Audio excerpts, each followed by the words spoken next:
Welcome back to another technical deep dive here in the debug zone. Today we're tackling a big question and breaking it down with insights from other users. Hopefully this clears up some misconceptions and helps you get the answer you need.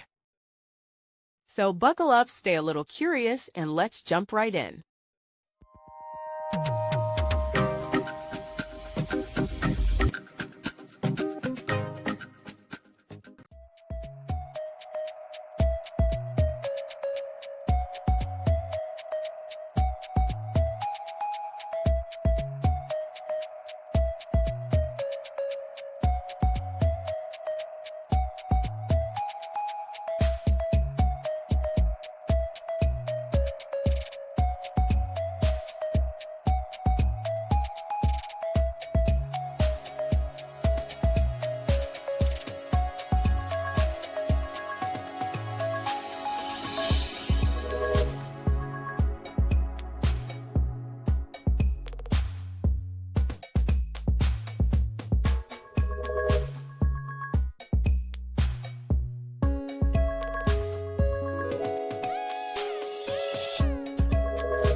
And that's a wrap.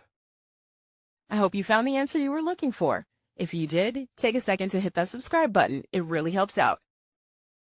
And let me know in the comments which solution worked best for you. See you next time in the debug zone.